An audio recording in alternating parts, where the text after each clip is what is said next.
The Book of Mormon speaks of a land called Cumorah, where the Nephites were destroyed in a final battle about AD 385. There, the prophet Mormon deposited a collection of Nephite records into a hill that he called Cumorah, and that the Jaredites much earlier had called Ramah. Then Mormon gave his record and compilation to his son Moroni, together with a few other small sets of plates. Moroni finished his father's record and wandered with these sacred treasures for 36 years, staying away from his enemies and fearing for his life. He eventually buried the plates of Mormon in a hill in New York, where he revealed them to Joseph Smith in 1823.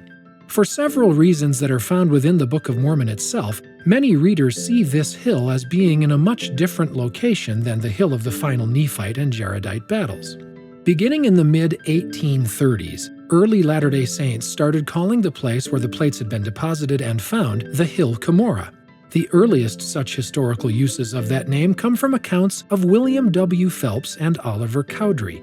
Due likely to the popularity and influence of those leaders, as well as to the lack of scrutiny given immediately to the newly published Book of Mormon, the name Hill Cumorah soon became a convenient commonplace name among the saints. However, existing historical documents indicate that Joseph Smith himself only used the name once towards the end of his life. He left that hill unnamed in all his earlier accounts of the recovery of the plates. It remains unknown whether the prophet near the end of his life came to use the name Cumorah by revelation or by conveniently accepting a common usage circulating among early church members. While other accounts indicate that the angel Moroni called the hill in New York Cumorah during the 1820s, those uses are found in later recollections or second-hand statements, and therefore can and should be viewed cautiously. The same applies to accounts that describe a large cave in the New York Hill as containing ancient records and artifacts. These accounts are based primarily on hearsay. In some such descriptions, it is unclear if this cave was a local place or a cave seen in vision at some uncertain location. In general, late, second, or third-hand accounts can be unreliable due to the amount of time that has passed between the event and the report, and how often details change from one source to another as they are retold.